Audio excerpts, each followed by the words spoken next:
What is going on, everyone? My name is Andy. Welcome back to another FPL video, and today we're doing something a little bit different. It's not quite an international break, but there is a bit of a break before the next game week. Obviously, we've had loads of fixtures over Christmas or New Year, and we're almost getting back to normal now. So I thought I'd go through the best fixtures from game week 22 to 25. Nice block of 4 game weeks, looking at 4 teams and then their players. And obviously, just because a team or players have got good fixtures doesn't necessarily mean they're a good option. So we're going to discuss that as well. Before I jump into that, video has kindly been sponsored once again by OneFootball. If you've not already checked it out, make sure you do. It's completely free. There's a link in the description below. It works on Android, iOS devices.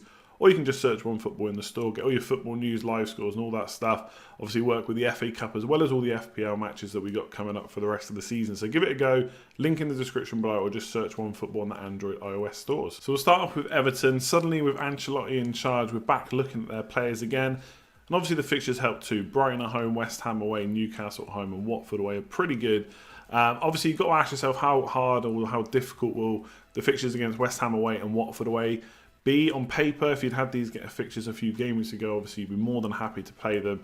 But West Ham have got David Moyes now, Watford have got Pearson, and they're both looking better. Even though we've only got a small sample size under David Moyes, you'd think that he would come in and do pretty well. So they could be tough enough fixtures, but the home fixtures against Brighton and Newcastle look pretty decent.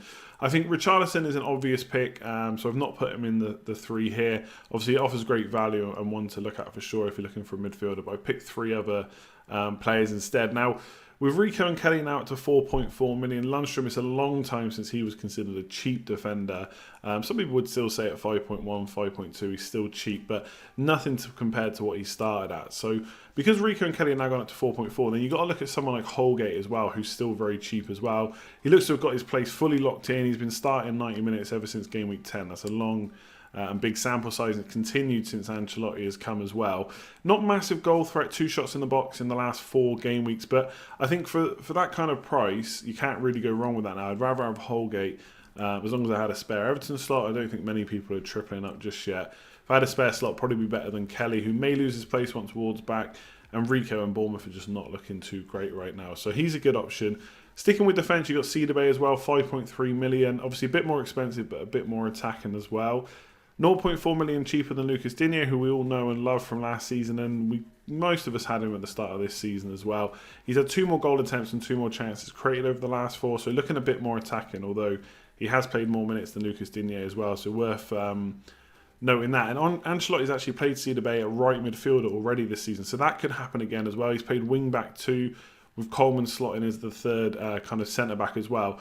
And when obviously he's not been playing that, when it's gone back to a back 4, Cedarby has still kept his place as the right back. So completely nailed on at the moment. And I think for that price it looks pretty good. It's just where do you fit him in if you've got Liverpool defenders, maybe Lundstrom to play most weeks as well, Leicester defenders. It's hard to fit him in, but I think it's a differential, 5.3 million with the fixtures they got coming up. Yes, attacking wise, maybe they're quite difficult, West Ham away, Watford away, but I think from a defensive point of view and having Ancelotti there, the next 4 are looking really good. And then it leaves us with Calvert-Lewin, 5.8 million. Looks an absolute bargain right now. Again, close to 90 minutes pretty much every game since Silva left. Obviously, Ferguson came in and put him straight in. Ancelotti's continued that, so it looks like he's going to keep playing. So for that price, it's hard to kind of look past him with the fixtures that are coming. 11 shots in the box in the last 4. He's only beaten by Mahrez out of all attackers in the whole game. So he's posting good volume of shots, which is nice to see. Not just a target man, but also a poacher as well. Scored a few goals recently too. So I think for 5.8 million, he's probably one of the best value strikers right now. Obviously, Ings is doing really well, 6.7 million, so you can't look past him. But this is nearly $1 million cheaper. And we're going to talk about Brighton later, but I think he's probably a slightly better option than Morpay as well. So Bournemouth may well be that team who have got good fixtures, but that we should ignore at all costs. Sitting in the relegation zone right now. It's not been a good season for Bournemouth at all. Now the points are quite close towards the bottom, so it's not like they're destined to 100% be relegated or anything, but they're definitely going to be in the fight the way it's going at the moment. Only scored 20 goals in 21 fixtures so far and conceded 32, so it's been a pretty poor season, like I said. And we may have to ignore their players, even though the fixtures are good. We'll talk about some of the options anyway, the whole point of this video. So Ramsdale up first, 4.7 million goalkeeper, 73 saves so far this season, is the 4th best. And it's helped him to 77 points. And a bit like the league, the points for goalkeepers are quite close. So given the fixtures and the potential for save points for Ramsdale, he could be a decent option. He's the 4th best keeper at 77 points. And the top keeper's only on 84, who is Schmeichel at Leicester, but he's a lot more expensive. So he could be worth a look. Watford at home, Norwich away, Brighton at home, Villa at home. 3 nice home games. Obviously, again, you can kind of frame this how you want. Like, Brighton's attack's not bad. Villa have got Grealish, and Watford are obviously on the up as well. So maybe it's a bit of a difficult time. But on paper, if you wanted Bournemouth to turn it around, these are 4 pretty good fixtures where it could happen. So if you're looking for a keeper, you've got Ramsdale at 4.7. But obviously, there's loads of options. You've got Ryan, Foster at Watford. Fabianski if you wanted a double game week keeper as well. So lots of alternatives, but worth having a look at Ramsdale. Sticking defence, I think Rico 4.4 million is still probably the best way to get into their defence. The biggest issue right now, of course, is Ake is injured. He's probably going to be out till February, which means he's going to miss 3 or 4 of these fixtures. So that's not going to help them defensively. Obviously, if you had Rico from kind of 4.1 million, then you're definitely going to keep him. If you were buying a cheap defender now, I think I got him for 4.3 and I was okay with that at the time, but I probably overlooked Holgate a bit at 4.4 million. Obviously, he's got his place locked. We just spoke about that with even better fixtures and in a better team as well. Everton are more likely to do well than Bournemouth. So I think for 4.4 million now, it's a bit of a struggle to get him in. But if you wanted to go for one of the defenders, given the price, he probably still would be the one to go for, especially if you're not going for the keeper as well. And then put another player in, Callum Wilson, but he could not be in worse form if he tried at the moment. Last 4 game weeks, 3 chances created, 3 shots, only 2 in the box, 0 on target. Lewis Dunk with 1 shot on target has had more shots on target than Callum Wilson in the last 4 game weeks. So he's been truly awful. If you go for him, you are literally betting on the fixtures, which I'm not completely against. I think going for fixtures can sometimes bring form. And again, these are kind of fixtures where Callum Wilson could do well. But he's just underperformed, for so long. Morpay, Ings, Calvert-Lewin, all looking good for a similar, or for less money, not even a similar price, less money. So it's hard to put him in for 7.4 million. It's a bit of a punt. The fixtures are there. If you wanted to go for him, you absolutely should, but could be in for a bit of a spell of misery given how poor Bournemouth have been recently. So Brighton up next. So I think they've done okay under Potter this season, but they are only 4 points ahead of Bournemouth, so it's not like they're well out of trouble at the moment as it is, although, again, points are quite tight at the bottom. So 24 points for them.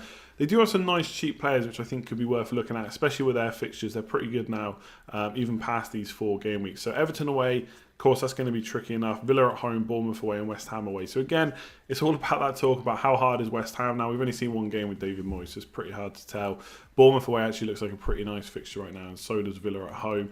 I think Dunk at 4.7 has been a constant in their defence. 5 attacking returns already, 2 goals, 3 assists. Obviously, we've even seen him on some direct free kicks. Not sure how many of them he's going to score, but still, can't sniff at that at 4.7 million. 3 shots in the last 4 weeks as well, so he does have a bit of goal threat there. And I just think for 4.7 million, he could be worth a look at. I think he's probably been...